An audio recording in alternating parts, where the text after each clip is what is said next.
अब एक बात बताएं कि मैं emphasis of matter paragraph audit report में कब दे रहा होता हूँ?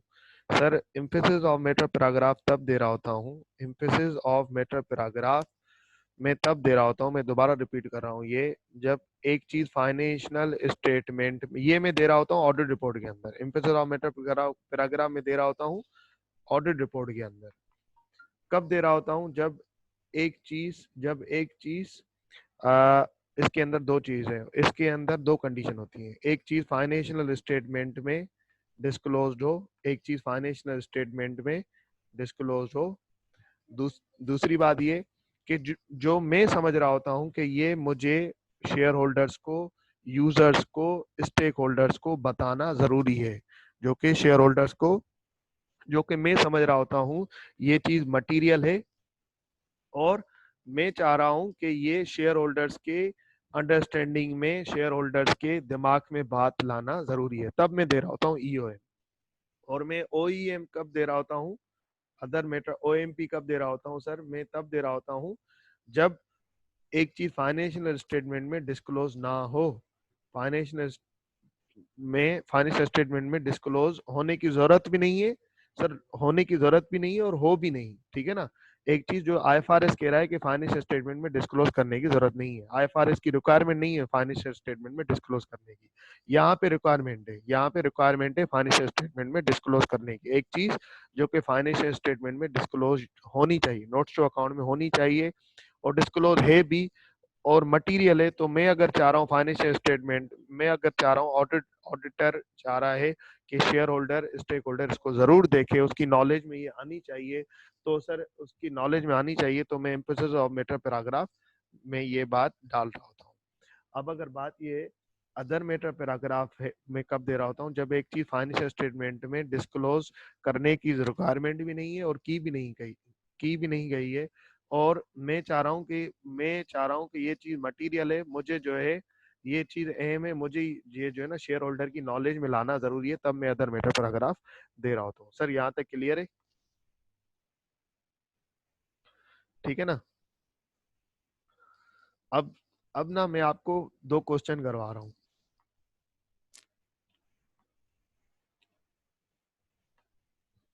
आसान क्वेश्चन है, कोई मुश्किल काम नहीं है। सर यहाँ पे आ जाए क्वेश्चन नंबर 3 के अंदर। क्वेश्चन नंबर 3 रीड कर रहा हूं मैं। Your firm is the external auditor of Peacock energy private limited company, public limited company, Peacock for the year ended 30 November 2014. Peacock is a company engaged in the extraction of oil and gas. On 29 September, an oil rig exploded. Many years to resolve. Oil rig exploded, causing extensive damage to the surrounding environment. The legal issues are complex and could take many years to resolve. Expert lawyer acting for the Peacock has advised that possible range of outcome in respect of compensation payable by Peacock could be liability between 0 and 30 billion. The total asset of the Peacock at 30 November 2014 are 291 billion. अब एक बात बताओ, ये पहले तो ये बताओ कि ये जो हमने यूर फॉर्म से लेके यहाँ तक पढ़ा सर, यूर फॉर्म से लेके बिलियन तक। अब ये बताओ इस पे कौन सा आईएएस अप्लाई होता है, कौन सा आईएएस अप्लाई हो रहा है सर इसके अंदर? यूर फॉर्म से लेके यहाँ तक पढ़ा तो इस पे सर कौन सा आईएएस अप्लाई हो रहा है? आईएफआरएस या आईएएस कौन सा अप्लाई हो रहा है? 1037 अप्लाई हो रहा है, बिल्कुल सर 1037 अप्लाई हो रहा है। अब सर 37 के हिसाब से क्या इस बात को फाइनेंशियल स्टेटमेंट में डिस्क्लोज होना चाहिए या नहीं होना चाहिए, ये बताओ। 37 के हिसाब से इस बात को फाइनेंशियल स्टेटमेंट में डिस्क्लोज होना चाहिए नहीं होना चाहिए?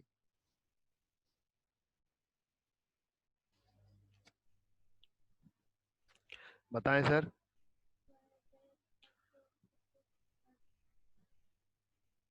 37 के हिसाब से सर इस बात को डिस्क्लोज होना चाहिए। एडजस्टिंग इवेंट नहीं होगा, एडजस्टिंग इवेंट इस वजह नहीं होगा, देखे ना, एडजस्टिंग इवेंट तो तब देख रहा होता हूँ जब मैं फाइनेंशियल स्टेटमेंट के ईयर एंड के बाद चेक कर रहा हूँ, लेकिन यहाँ पे ईयर एंड तक कोई फैसला ही नहीं आया है ना। अभी मैं 30 नवंबर की पे जो है फाइनेंशियल स्टेटमेंट बना रहा हूँ, तो उस हिसाब से मैं देख रहा हूँ, ठीक है। तो सर मतलब आपके हिसाब से डिस्क्लोज होना चाहिए फाइनेंशियल स्टेटमेंट में। सही है, बिल्कुल आपने सही सोचा सर। अब मैं ये बता रहा है the total asset of Peacock at 30 November 2014 are 291 billion. ये मुझे बताओ कि इस लाइन को देने की क्या जरूरत थी? ये जो है इस लाइन को देने की क्या जरूरत थी? इस लाइन को क्यों दिया गया? इस लाइन को क्यों दिया गया? यहाँ पे एसेट बताने की क्या जरूरत थी? टोटल एसेट क्यों बताए गए यहाँ पे? मटीरियलिटी के लिए। मतलब याद करो जो मैंने केसेस करवाए हैं ना, आप यहाँ पे डिसाइड करोगे कि ये जो 30 बिलियन का अमाउंट है, क्या ये इममटीरियल है या मटीरियल है? क्या ये इममटीरियल है या मटीरियल है? और दूसरी बात, और परसेंटेजेस जो मैंने आपको समझाई थी, अगर उस परसेंटेज के रेंज में है तो sir material but not pervasive होगा, पर उस परसेंटेज के रेंज से अगर बढ़ जाता है, जो मैंने आपको पर्टिकुलर प्रिस्क्राइब परसेंटेज बताई थी, तो सर मटीरियल रेंज परवेसिव होगा। याद है ना, ओपिनियन ड्राफ्ट करने के लिए। तो 30 बिलियन को अगर मैं डिवाइड करूंगा 290 बिलियन से तो मुझे पता चल जाएगा। अब यहाँ पे कह रहा है sir, state with reason the implication for the auditor's report on Peacock financial statement for year ended 30 November 2014 if the directors of Peacock adequately disclose। अगर वो डिस्क्लोज कर रहे हैं तो आप क्या करोगे? ऑडिट रिपोर्ट के अंदर क्या करोगे? सर पहली बात बताओ कि अगर वो डिस्क्लोज कर रहे हैं 10.31%, बिल्कुल सही है। अब ये बताओ कि अगर वो, पहली रिक्वायरमेंट है कि अब आप बताओ कि इस बात का, ऊपर वाले केस का ऑडिट रिपोर्ट पे क्या इम्पैक्ट पड़ेगा अगर मैनेजमेंट IAS 37 के हिसाब से डिस्क्लोज कर रही है। मतलब IFRS की कोई गलत मिस स्टेटमेंट नहीं कर रही सर, सब कुछ सही जा रही है, जैसे डिस्क्लोज करना चाहिए वो वैसे ही कर रही है, तो आप क्या करेंगे? उन्होंने जो है ना, उन्होंने कर दिया, तो अब क्या करेंगे सर? आप क्या लिखेंगे, आप मुझे बताएं। मतलब IAS 37 के हिसाब से इस बात का डिस्क्लोजर जाना चाहिए और वो डिस्क्लोज कर भी रहे हैं, तो आप ऑडिट रिपोर्ट में क्या इम्पैक्ट डालेंगे? एक जवाब सही आ चुका है मुझे। क्या मैं ओपिनियन पैराग्राफ को मॉडिफाइड करूंगा? क्या मैं नहीं, ओपिनियन पैराग्राफ में मॉडिफाइड नहीं करूंगा। सही है, शाबाश सर। दूसरी बात, इम इम अनमोडिफाइड ओपिनियन दूंगा। दूसरी चीज मैं क्या करूंगा sir, emphasis of matter paragraph में ये डाल दूंगा, क्योंकि मेरे हिसाब से ये बड़ा एक केस है, ठीक है ना, 30 बिलियन बड़ा अमाउंट है। ये मैंने कैसे फैसला किया कि सर 30 EOM में मुझे मैटर डालना चाहिए? क्योंकि आपने 30 बिलियन को डिवाइड किया किससे सर? 291 बिलियन से। और आपने ये फैसला किया कि सर ये 10.31% बन रहा है और ये मटीरियल अमाउंट है, आपके हिसाब से मटीरियल अमाउंट है, तो आपने सोचा यार इसको ना EOM में डालना चाहिए, इसको ना EOM में डालना चाहिए, आपने ये फैसला किया। ठीक है सर, अगर बात इस हिसाब से आपने EOM डाल दिया। अब दूसरी चीज ये बताओ मुझे, दूसरी रिक्वायरमेंट कह रहा है कि do not disclose this issue in the notes to financial statement. अगर उन्होंने फाइनेंशियल स्टेटमेंट में ये नहीं डाला तो क्या होगा सर? फाइनेंशियल स्टेटमेंट में अगर उन्होंने ये नहीं डाला तो क्या होगा, बताएं सर मुझे।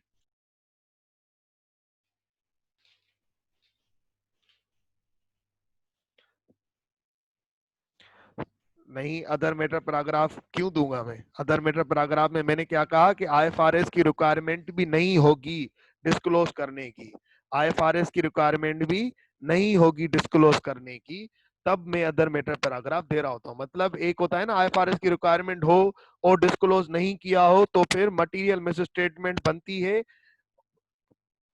सही है ना, मैंने अभी अदर मैटर पैराग्राफ का क्या बताया कि अदर मैटर पैराग्राफ में तब दे रहा होता हूं जब सर IFRS फाइनेंशियल स्टेटमेंट में एक चीज डिस्क्लोज नहीं की गई और रिक्वायरमेंट भी नहीं है। एक चीज फाइनेंशियल स्टेटमेंट में डिस्क्लोज नहीं की गई और रिक्वायरमेंट भी नहीं है, ठीक है ना।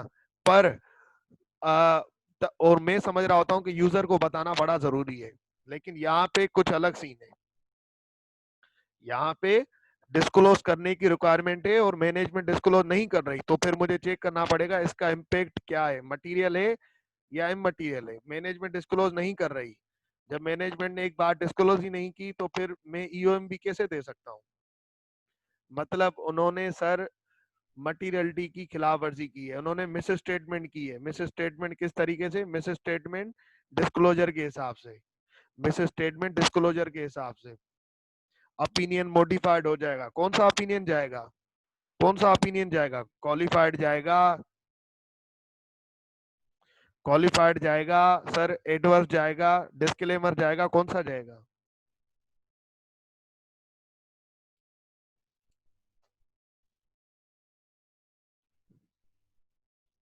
सब बताएं सर।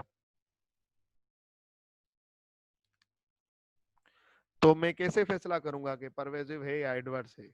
मैं डिवाइड करके 30 बिलियन को डिवाइड करूंगा 291 बिलियन से। याद करो मैंने ऑडिट रिपोर्ट के केसेस करवाए थे जिसके अंदर मैंने आपको बताया था अगर प्रॉफिट बिफोर टैक्स दिया गया हो तो उसको उस मिस स्टेटमेंट को उससे डिवाइड करूंगा और 5 से 25% के बीच में हो तो सर क्वालिफाइड, 25% से एक्सीड कर जाए तो परवेजिव, और 5% से कम है तो सर इममटीरियल। तो उसी तरीके से मैंने ये भी बताया था अगर रेवेन्यू दिया गया हो तो सर किस तरीके से रेंज कैलकुलेट होगी, अगर एसेट्स दिए गए हो तो किस तरीके से रेंज कैलकुलेट होगी, ये सारी चीजें मैंने बताई थी। तो उस हिसाब से हम यहाँ पे फैसला करेंगे।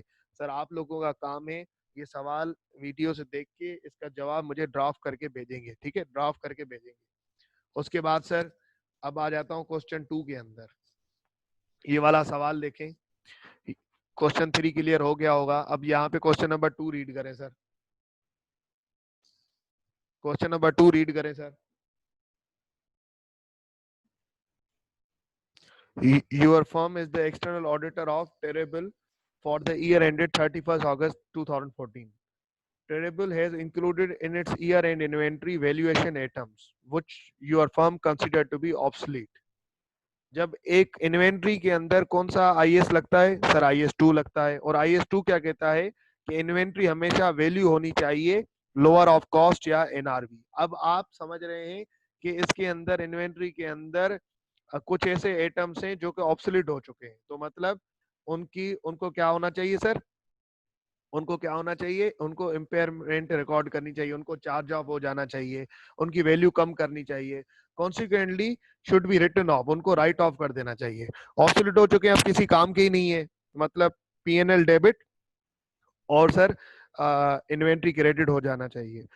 The value of the obsolete inventory included in the financial statement at 31st August 2014 is 250,000। Sir उनकी इतनी जो है ना अमाउंट है जो कि ऑब्सोलीट इन्वेंट्री की रिकॉर्डेड है, इसको ना चार्ज ऑफ होना चाहिए। The director refuse to amend the financial statement as they believe they can sell the items.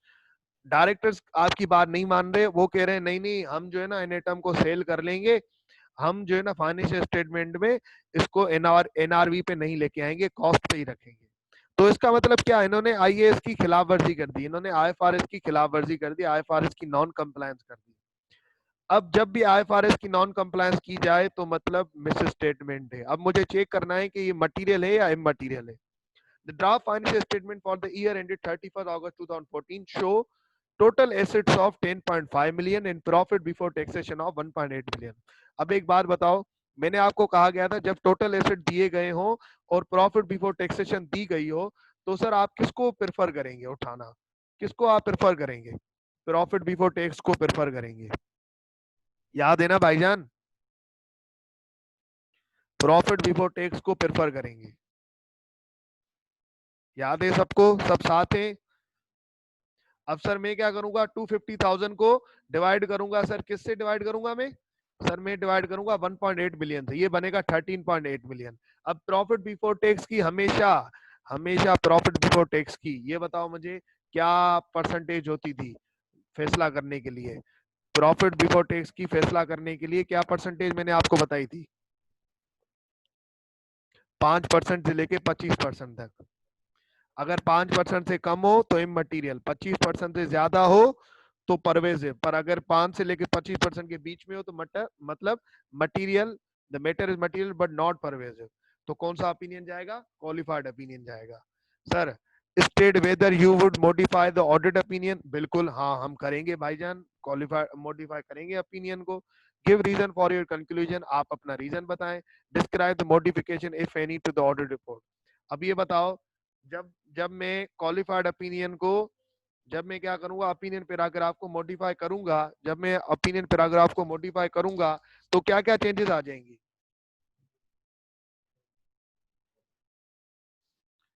तो क्या क्या चेंजेस आ जाएंगी? ईओएम क्यों आएगा यार?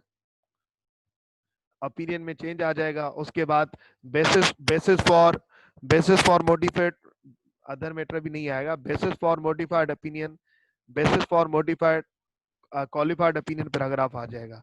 मैं यहाँ पे क्वालिफाइड पैराग्राफ दूंगा ना, मैं यहाँ पे क्वालिफाइड पैराग्राफ दूंगा ना, क्वालिफाइड ओपिनियन दूंगा ना यहाँ पे। ऑडिट रिपोर्ट में एक दफा खोल लूं आप लोगों की आसानी के लिए।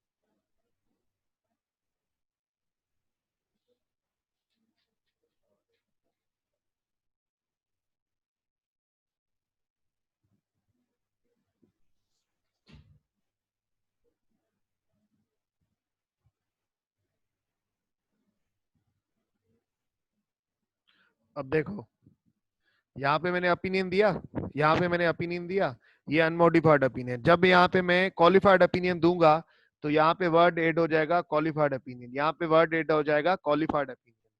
दूसरी चीज सर, यहाँ पे क्या आ रहा है, बेसिस फॉर ओपिनियन, यहाँ पे वर्ड क्या आ जाएगा, basis for qualified opinion, basis for qualified opinion. जो यहाँ पे ओपिनियन में देता हूँ उसकी नीचे बेसिस में बता रहा होता हूँ। अगर मैंने ओपिनियन अनमोडिफाइड दूंगा तो जस्ट ओपिनियन लिखूंगा, अगर क्वालिफाइड ओपिनियन दूंगा तो क्वालिफाइड ओपिनियन लिखूंगा, अगर एडवर्स ओपिनियन दूंगा तो एडवर्स। इसी तरीके से अगर मैं यहाँ पे जो ऊपर लिख रहा हूँ उसका यहाँ पे मेंशन कर रहा हूँ, basis basis for qualified opinion, basis for adverse opinion, इसी तरीके से मैं ये चीज शो कर रहा हूँ। बात क्लियर है सर? बात क्लियर है सर? ईओएम और एम्फेसिस ऑफ मैटर पैराग्राफ का कॉन्सेप्ट क्लियर रखें। ईओएम में तब देता हूं जब आईएफआरएस की रिक्वायरमेंट हो फाइनेंशियल स्टेटमेंट में डिस्क्लोज होने की, और वो चीज डिस्क्लोज्ड भी हो। अगर नहीं होगी तो मिस स्टेटमेंट हो गई। अदर मैटर पैराग्राफ के अंदर ये चीज होती है कि एक चीज फाइनेंशियल स्टेटमेंट में डिस्क्लोज करने की जरूरत नहीं है, आईएफआरएस ने नहीं कहा गया, रिक्वायरमेंट नहीं है, लेकिन मैं एज ऑडिटर सोच रहा होता हूँ कि यार मैं समझ रहा हूँ ये चीज इनको पता होनी चाहिए, जब भी मैं वो चीज डिस्क्लोज कर रहा होता हूँ। बात क्लियर है सर? अब मुझे सर ये बताएं कि इसका इसका इसके लिए पढ़ लेते हैं सर, इसका आप लिख लेंगे ना आंसर, इस चीज का आप आंसर लिख लेंगे ना, इसका सब आंसर ड्राफ्ट करें, अभी के अभी ड्राफ्ट करें सर, इसका सब आंसर ड्राफ्ट करें। आपके पास 5 मिनट है, इसका आंसर ड्राफ्ट करें और मुझे सेंड करें। आ जाए सर, क्वेश्चन नंबर 2 का सॉल्यूशन चेक कर लेते हैं। ये आईकेएफ के सजेस्टेड आंसर में से उठाया है मैंने। अब देखें, हर किसी का ना उसको मटेरियल करने की ट्रिक होती है। मैंने आपको अपनी वाली बताई है और ये इन्होंने ये वाली उठाई है, तो हर किसी की जजमेंट होती है। आप मेरी वाली से भी चलेंगे आंसर वही निकलेगा, और इन इस हिसाब से भी चलेंगे तो आंसर वही निकलेगा। आ जाए क्वेश्चन नंबर 2 का आंसर रीड कर लेते हैं। इस तरीके से ना आपको पता चल जाएगा। बहुत सारों ने ड्रॉप सही किया है, लेकिन अभी कुछ चीजें ना सब लोगों ने ना सब बातें इंक्लूड कर दी हैं। जैसे हमजा ने सही चीजें इंक्लूड की हैं, लेकिन ड्राफ्टिंग के अंदर थोड़ा सा भी इशू है। तो सर अब यहाँ पे जो है ना आप देख लें, if inventory is not written down to its NRV as required by IS2, it is misstatement in financial statement. अगर नहीं रिकॉर्ड की जा रही तो misstatement है, सही है। Effective material is amount of misstatement 250,000 greater than material level. अब इन्होंने क्या लिखा है, determined using rule of thumb 90,000, 1.8 million का 5%। आप इस तरीके से लिख सकते हो, effective material amount of miss statement 250,000 greater than material level determined, determine करके जो आपका फार्मूला है, किस तरीके से मैंने बताया भाईजान, 90,000 डिवाइड बाय 1.8 मिलियन करो और मल्टीप्लाई बाय 100% करो तो वो आ 100 करो तो वो आ जाएगा 13%। डेट इज, आप इस तरीके करके लिख सकते हो 13%। That is it is lying between 5% to 25%, which means the matter is material but not pervasive। ठीक है ना, तो इस तरीके से आप यहाँ पे लिखोगे। फिर नीचे auditor shall express qualified opinion on financial statement, auditor shall also include a basis for qualified opinion paragraph। ये मैं क्यों बता रहा हूँ कि basis for qualified opinion paragraph भी उसको डालना चाहिए, क्योंकि देखिए वो आपसे क्वेश्चन में पूछ रहा है कि describe the modification, describe the modification, यहाँ से सर, यहाँ से डिस्क्राइब से आपसे वो पूछ रहा है यहाँ तक, describe the modification if any to the audit report. Audit report के अंदर क्या क्या मॉडिफिकेशन आएंगी? ऑडिट रिपोर्ट के अंदर एक तो ओपिनियन पैराग्राफ मॉडिफाई हो जाएगा, मतलब वर्ड ओपिनियन से क्वालिफाइड ओपिनियन हो जाएगा। उसके बाद बेसिस फॉर क्वालिफाइड ओपिनियन आ जाएगा, बेसिस फॉर क्वालिफाइड ओपिनियन आ जाएगा। ठीक है ना, immediately before the opinion paragraph describing the nature of misstatement। Sir ये बात क्लियर है? अगर मैं सर अब क्वेश्चन 3 का रीड करने जाऊं तो वो भी कर लेता हूं। वन क्वेश्चन जो पहला पार्ट था उसके अंदर क्या था, क्वेश्चन 3 के अंदर के फाइनेंशियल स्टेटमेंट में की बात जो है उसके अंदर डिस्क्लोज की गई है। तो यही बात थी ना, फाइनेंशियल स्टेटमेंट में ये बात डिस्क्लोज की गई है, एडुकेटली डिस्क्लोज। तो आप बताएं आप क्या करेंगे? ठीक है ना, एडुकेटली डिस्क्लोज। तो सर इस तरीके से is exceptional litigation whose outcome is uncertain and has been appropriately disclosed in financial statement required by IAS 37, there is no misstatement financial statement।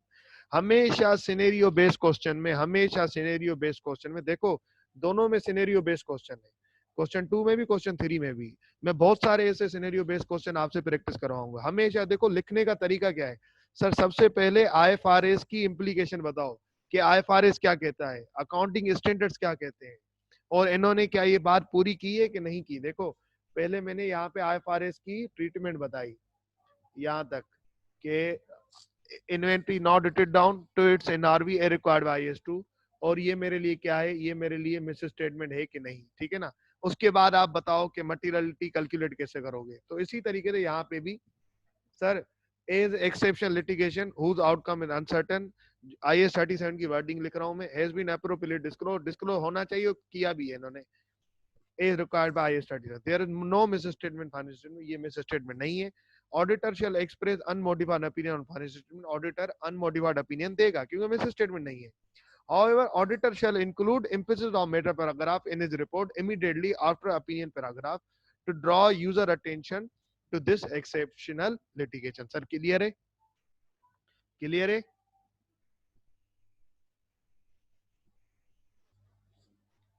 ठीक है ना। अब अगर मैं आ जाऊं पार्ट 2 पे, पार्ट 2 पे क्या था, पार्ट 2 में ये था कि फाइनेंशियल स्टेटमेंट में उन्होंने डिस्क्लोज नहीं किया है, फाइनेंशियल स्टेटमेंट में उन्होंने डिस्क्लोज नहीं किया है। तो इस बात को मैं कैसे करूंगा, ऑडिटर पहले सबसे क्या करूंगा, सिनेरियो बेस्ड क्वेश्चन में IFRS डिफाइन करूंगा। A, the exceptional litigation has not been appropriately disclosed in financial statement A required by IAS 37। तो ये मिस स्टेटमेंट हो गई। ऑडिटर शैल एक्सप्रेस, अगर मिस स्टेटमेंट हो जाएगी तो क्या होगा, ऑडिटर को क्वालिफाइड ओपिनियन देना पड़ेगा।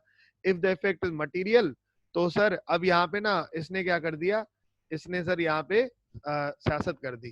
सियासत इस तरीके से, पॉलिटिक्स आप इस तरीके से भी कर सकते हो, जब आप कैलकुलेशन नहीं कर पाओ ना, जब आप कैलकुलेशन डिटरमाइन नहीं कर पाओ कि यार ये कौन सा ओपिनियन जाएगा, क्वालिफाइड एडवर्ड्स या सर डिस्क्लेमर, तो इस तरीके से ना आप क्या कर लो, फिर आप भी इस तरीके से लिख लेना। Sir auditor shall express qualified opinion financial statement if effect material, adverse opinion दे अगर वो इफेक्ट परवेसिव है, तो sir auditor shall include basis for qualified adverse opinion paragraph immediately before opinion paragraph to express the nature of misstatement. तो इस तरीके से आप दोनों करके भी कर सकते हो। यहाँ पे इसने डिस्क्लेमर की क्यों बात नहीं की सर, इस वजह से नहीं की, डिस्क्लेमर तो तब दिया जाता है जब आपको ऑडिट एविडेंस ही ना मिले, जब स्कोप लिमिटेशन हो। यहाँ पे तो आपको काम करने दिया गया है, ऑडिट एविडेंस मिला है, जब तो आपने ये गलती निकाली है, जब तो आपने ये बात पे कंक्लूजन पे आए हो। सर वहां पे तो आप कंक्लूजन पे आ ही नहीं पाते हो। सर बात समझ में आ रही है ये वाली? तो देख ले सर, अगर इसमें इसके अंदर कोई प्रॉब्लम हो तो मुझे बता दें।